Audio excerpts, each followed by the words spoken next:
quand les gens me voient courir avec Jim Wamsley ou faire du vélo avec Jim Wamsley, en fait, ils ont plutôt tendance à se dire, ouah, la chance qu'il a de faire ça avec lui, comme si en fait c'était une chance comme si toi, demain, tu vas faire un tour de vélo avec un pote à toi. Est-ce que c'est pas une chance, tu vois, c'est juste, bah, en fait, c'est naturel.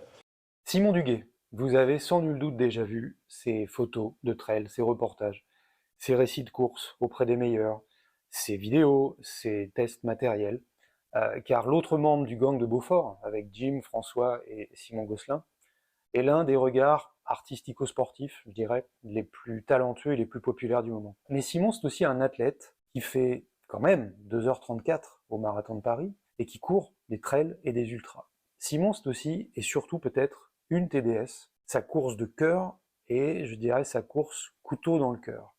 Un abandon en 2021, un autre abandon en 2022, et cette question lancinante de la place, du regard extérieur, des attentes des autres, le ce pourquoi il court, au fond, quel est-il? Et voilà que cet été 2024, on est collé à notre écran live et on voit Simon qui est en train de réussir.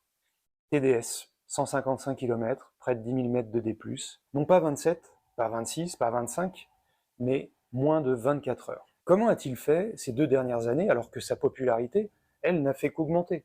On fait comment pour se différencier et se distinguer de la pression extérieure? Comment se nourrit-il de ses amitiés et comment trouver sa place d'artiste, ami, professionnel, mais dans un milieu où les sollicitations médiatiques des meilleurs athlètes, qui sont ses voisins et ses amis, sont décuplées.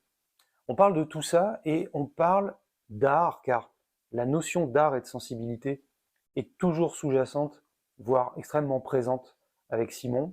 Et il y a sans doute de l'émotion un petit peu partout.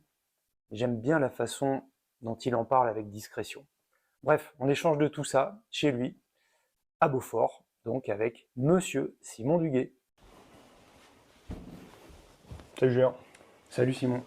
Donc Simon Duguay, actionnaire chez Dédé et à mes heures perdues, photographe, réalisateur. On la garde. Avant de parler de Simon Duguay, Mm. pour une fois, je voudrais parler des autres, tu me Ouais. pardonneras, Ah non, mais et puis t'as pas le choix. Euh, Qu'est-ce que t'as apporté ta relation avec Jim Wamsley? ça m'a apporté des choses personnelles, des choses professionnelles. Personnellement, ça m'a apporté de la confiance en moi, je pense. Parce que, parce qu'en fait, c'est bête, mais je pense côtoyer quelqu'un que j'admirais en tant qu'athlète, ça m'a donné beaucoup de légitimité, je pense, personnelle sur ce que je faisais en tant que photographe et réalisateur. Et du coup, ça m'a apporté indirectement de la confiance en moi. Et je pense que ça, il y a un peu un avant, un après. Il y a comme ça, je pense, pas mal d'étapes dans ma petite carrière, ma jeune carrière. Mais le fait de rencontrer Jim, c'est évident que ça m'a permis d'avoir plus d'assurance. Donc ça, c'est la partie personnelle, la confiance en soi. La partie professionnelle, bah, ça c'est évident, hein, ça m'a ouvert quand même beaucoup d'opportunités. Depuis qu'on est très proche avec Jim, je l'ai beaucoup suivi sur les courses. Et donc, bah, ouais, c'est des opportunités professionnelles exceptionnelles. La dernière en date, le suivre encore à l'UTMB cette année, et puis avant ça à la Western States. C'est des choses que j'aurais sans doute jamais vécues, en tout cas pas avec cette force en termes d'un point de vue des émotions, si je le connaissais pas. Donc ouais, c'est. Puis chez moi, la partie pro et perso sont tellement intimement liées que finalement, ouais, là, je fais une séparation, mais tout ça, c'est un peu dans le même sac et c'est une rencontre exceptionnelle aussi parce que bah, c'est quelqu'un dont maintenant je suis très proche et que je considère comme quasiment un de mes meilleurs amis. Et puis c'est quelqu'un ouais, à côtoyer au quotidien qui est exceptionnel. Donc ça a été quand même une énorme chance qui rentre dans ma vie. Ouais. Mmh. Justement, ce qui m'intrigue, c'est la notion d'amitié. Mm. Aujourd'hui, l'aura médiatique d'un Jim Wamsley, elle dépasse littéralement celle de l'homme. Comment on fait pour se positionner en tant qu'ami quand il y a autant de sollicitations presse? Des fois, on a envie de se dire, sans être fan, il faut que je me pince là. Mm. Mon ami Jim, on partage des trucs super, mais comment on se positionne par rapport à ce monde qui gravite autour et en tant que ce cadeau d'amitié ou bah, cet échange nourricier simple? Je pense que c'est une super bonne question parce que les gens que ce soit sur les réseaux sociaux, quels qu'ils soient, et je pense particulièrement à Strava où je trouve que c'est assez présent quand les gens me voient courir avec Jim Wamsley ou faire du vélo avec Jim Wamsley, en fait, ils ont plutôt tendance à se dire, ouah, la chance qu'il a de faire ça avec lui, comme si en fait c'était une chance, comme si toi, demain, tu vas faire un tour de vélo avec un pote à toi. Est-ce que c'est pas une chance, tu vois, c'est juste, bah, en fait, c'est naturel. Des fois, je me le dis, l'autre jour, j'ai marché avec Vincent Gaudin. Là, je me disais. Non, mais là, c'est une chance. Mais là, Vincent Godin, c'est un peu différent, je pense, c'est un cas particulier. Ouais. Mais Jim Wamsley n'est pas dans cette catégorie. Donc, je dirais que. Non, mais c'est un peu ça. En fait, moi, des fois, j'ai un peu du mal à comprendre la réaction des gens. Et en même temps, j'ai sans doute été à leur place aussi à un moment. Aujourd'hui, avec Jim, en fait, quand on est vraiment ami avec quelqu'un, en fait, on se pose plus cette question, je pense. Et puis, du coup, et moi, c'est évident que moi, je vais tout faire pour que ça se passe bien pour lui, pour son bonheur. Donc, en fait, une fois quand on est dans des contextes de boulot et ce genre de choses, bah, c'est évident qu'il y a la partie amie qui reprend un peu aussi le dessus et qui des fois, me donne envie de le protéger, là où, bah, objectivement, peut-être en tant que photographe ou en tant que réalisateur, peut-être que j'aurais intérêt à pas le protéger comme je le fais, mais, mais je suis d'abord son ami avant d'être quoi que ce soit d'autre, son photographe ou le vidéaste qui peut le suivre. C'est évident et c'est la même chose aussi avec François aujourd'hui. Hein. Enfin, on a le même genre de relation. Donc, en fait, une fois que bah, on a développé ce genre de relation-là, je pense que finalement, la partie boulot, elle existe toujours puisqu'on continue de bosser ensemble, mais c'est presque devenu secondaire, quoi. Justement, parlons de François, parce que je trouve qu'il y en a un qu'on oublie pas mal depuis quelques mois, dont on parle plus du tout. C'est un certain François Den, qui part sur le Tour des Géants dimanche. Ouais. Question inverse, qu'est-ce que t'as apporté et t'apporte François? François, c'est une relation assez différente qu'on a bâtie, même si aujourd'hui, finalement, elle se rapproche assez de celle que j'ai avec Jim. Je me suis trompé, c'est plutôt qu'apportes-tu à François? Ah, c'est ça qui m'intéresserait le plus. Je pense que quand François, on a commencé à bosser ensemble, parce qu'avec François, ce qui est différent avec Jim, on a d'abord été potes avant de bosser ensemble. Ouais. François, on a d'abord bossé ensemble avant d'être potes.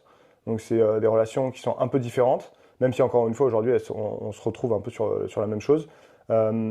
François, je pense qu'il a d'abord voulu bosser avec moi parce qu'il s'est bien rendu compte que j'avais un style, une manière de pratiquer mon métier qui, lui convenait bien. C'est-à-dire que moi, je considère que la manière dont j'ai envie de pratiquer mon métier, c'est d'être en mouvement le plus possible. C'est une philosophie de manière générale d'être en mouvement. Et en fait, ça m'a apporté énormément de choses sur la manière de réaliser mon métier parce que moi, ce qui m'intéresse, c'est aller là où certains n'iront pas ou ne pourront pas aller. Et ça, François, c'est vraiment une philosophie qui, lui, je pense, lui plaît. Le fait de me retrouver sur une arête en montagne, là où, en fait, peut-être que la majorité des photographes, encore qu'aujourd'hui, c'est vraiment relativisé parce qu'il y a beaucoup de photographes qui font ça aussi. C'est presque un prérequis. Ouais, voilà, mais en tout cas, le fait est que suivre François pendant 40 km à la Diag dans ma fat, ça, François, c'est quelque chose qui lui plaisait chez moi. Et c'est, je pense, une des caractéristiques qui a fait qu'au départ, il s'est dit, ouais, j'ai envie de bosser avec lui. Et donc, finalement, je pense qu'il n'avait pas forcément ça, François, avec les gens avec qui il bossait dans le passé.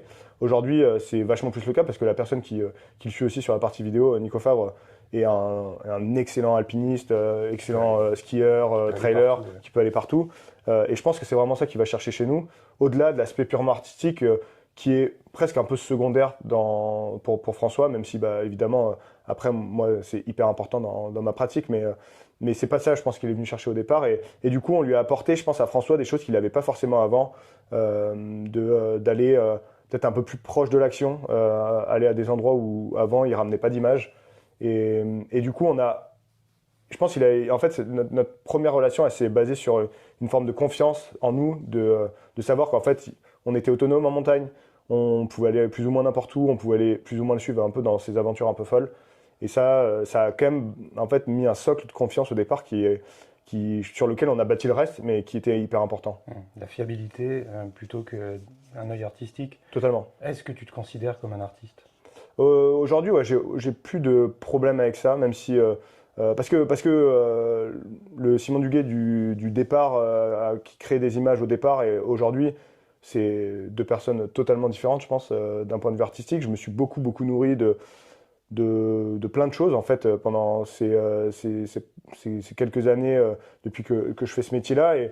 Et aujourd'hui, la part artistique a une dimension essentielle dans mon travail. Et On pourrait se dire que tu passes au filtre de ta sensibilité quelque chose de très concret qui est le sport. tout à fait, tout à fait. Et en fait, moi, j'ai quand même une ligne directrice qui est, moi, mon métier, c'est de raconter des histoires, que ce soit en photo, que ce soit en réalisation. Et ça bougera pas. Je mettrai jamais l'aspect artistique et l'aspect esthétique d'abord.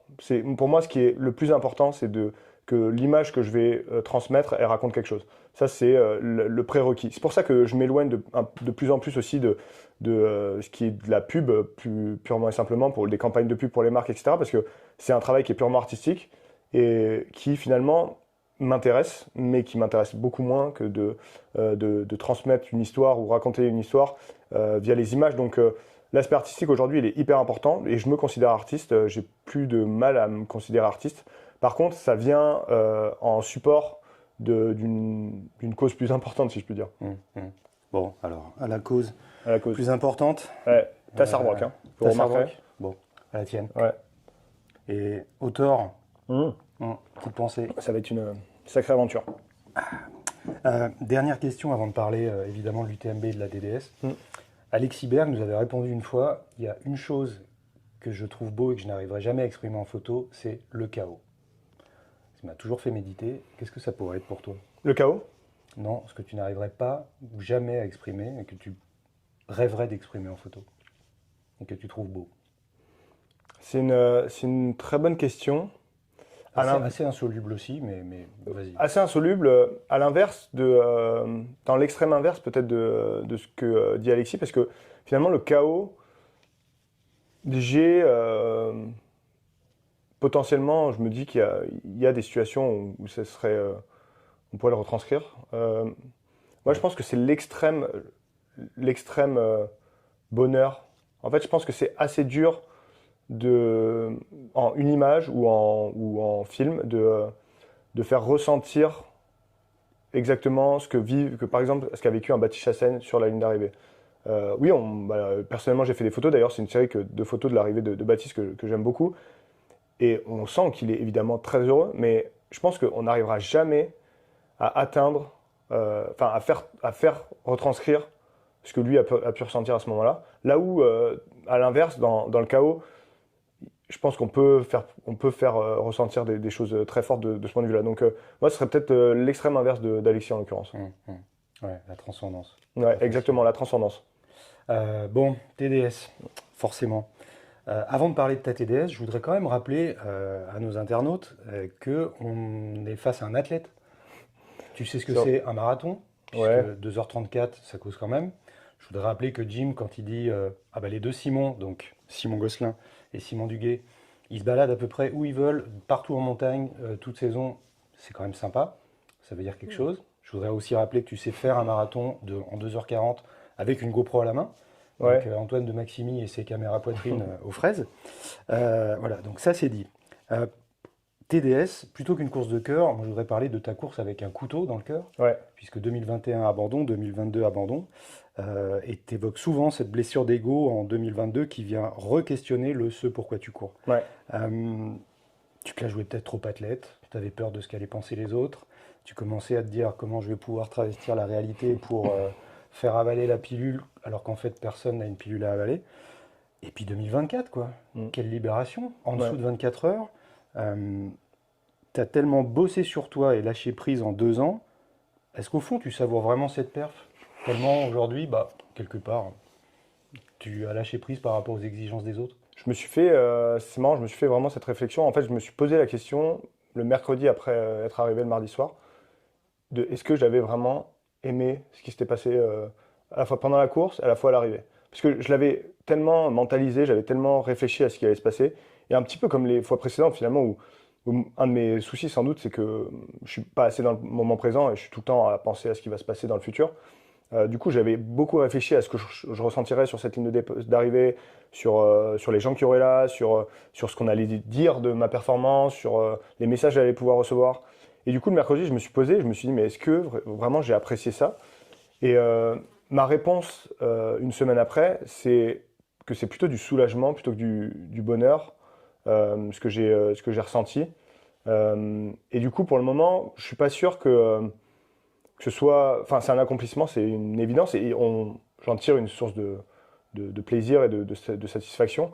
Par contre, je pense que c'est d'abord du soulagement plutôt que vraiment du bonheur que j'ai ressenti à ce moment-là.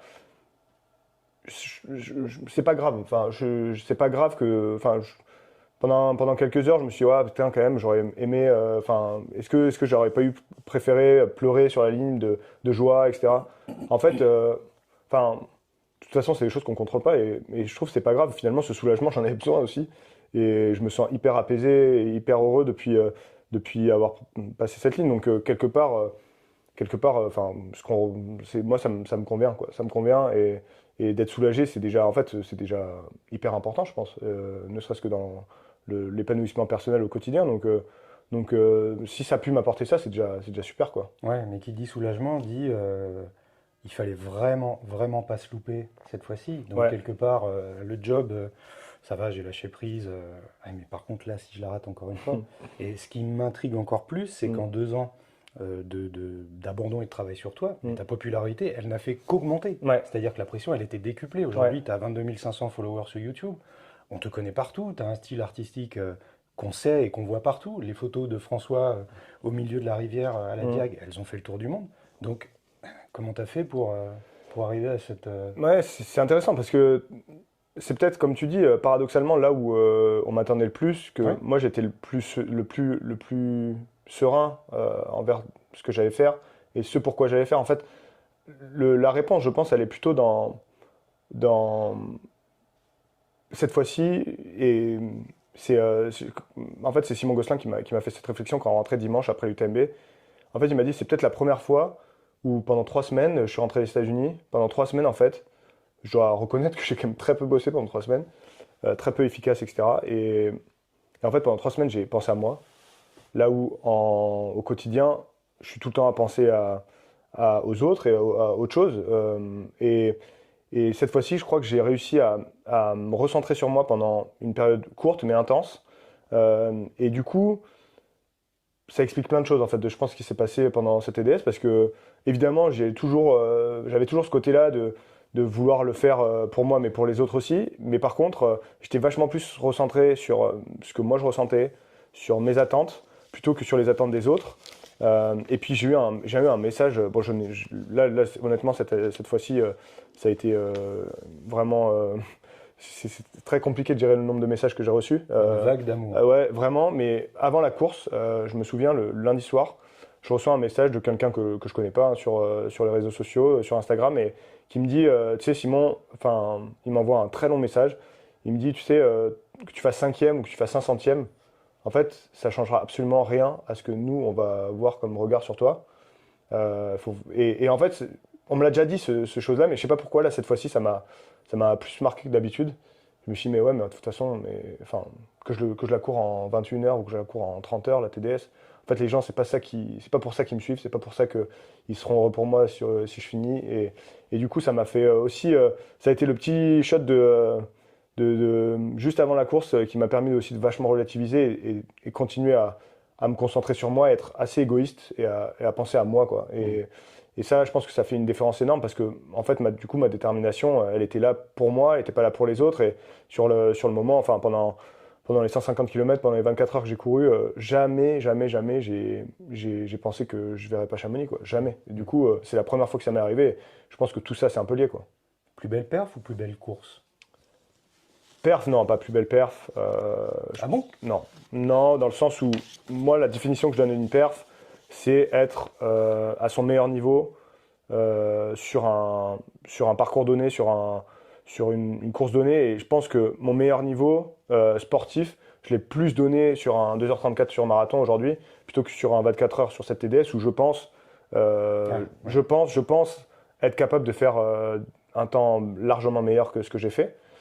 compte tenu de comment ça s'est passé pendant la course et compte tenu des sensations que j'ai eues. Maintenant, ça ne veut pas dire que c'est pas parce que c'est pas ma meilleure perf que c'est pas la course qui me marquera le plus et peut-être pour toujours et peut-être en tout cas pour longtemps. Et ça, pour le coup, je pense que c'est le cas. Et en tout cas, ouais, d'un point de vue de la perf pure, je pense que non. Mais par contre, d'un point de vue de l'importance et de la symbolique de la course, c'est évident que c'est de très très loin la course qui m'a le plus marqué et qui va le plus me marquer, je pense. Bon, à la TDS alors, Ouais. avant d'attaquer, on aurait tellement de choses à te dire. Les questions de nos internautes. Première question, on a un message de Simon G, résident à Beaufort. Alors je te le lis. Simon, est-ce que tu kiffes toujours le combo débardeur manchette, petit short fendu?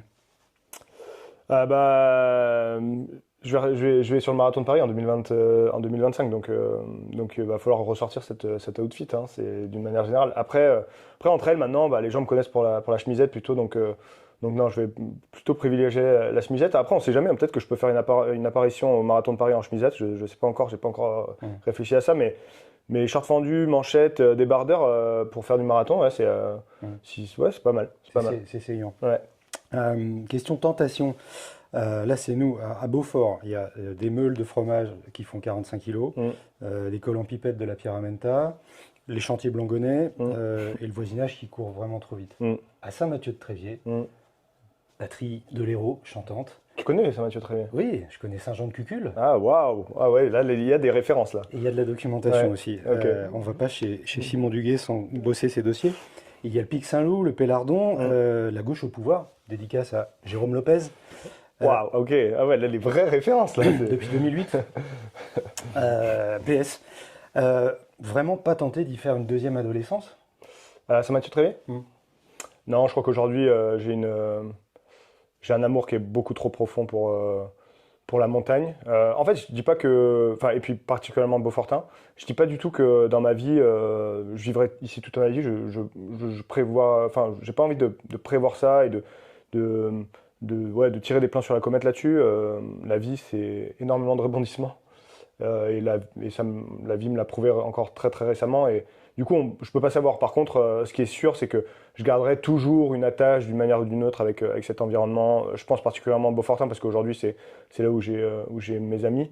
Et puis, c'est des montagnes auxquelles je suis hyper attaché. Mais non, je pense que le sud de la France, pour le coup, j'ai toujours beaucoup d'amis et ma famille, etc. Mais je suis trop attaché à ce que j'ai ici. Dernier message. Le même Simon G. Si vous voyez Duguay, j'ai oublié d'acheter des œufs. Il a qu'à les laisser à François, Jim est prévenu. Tu connais cet individu? Je pense que je connais cet individu. Ouais, ça doit être quelqu'un avec qui je passe quand même beaucoup de temps. Donc je pense que je vois à qui tu fais référence. Peut-être qu'on va aller le voir une prochaine fois. Ok, super. Bon, merci beaucoup Simon. Merci Julien. C'était un plaisir. Avec plaisir. Rendez-vous sur le projet le plus motivant d'ici à la fin de l'année, c'est quoi? Là, le Thor, c'est quand même très motivant. Ouais. Aller suivre François au Thor, c'est vraiment, vraiment très motivant. Et puis après, je suis sur le montage de plusieurs gros documentaires, dont un sur le fameux à qui je dois ramener des œufs, là. Donc ça va être vraiment excitant aussi. Ça marche. Allez, Ciao Julien. ciao Simon. À la prochaine. À la prochaine. Arrête. Putain, Saint-Jean de Cucul, là, tu m'as bluffé, là. Déstabilisation. Putain, voilà, je me suis dit, waouh, ok, là, il est fort. Arrête, j'ai terminé à 22h hier sur les questions. Putain, attends, Et Jérôme Lopez. Jérôme Lopez, encore pire. Ah ouais.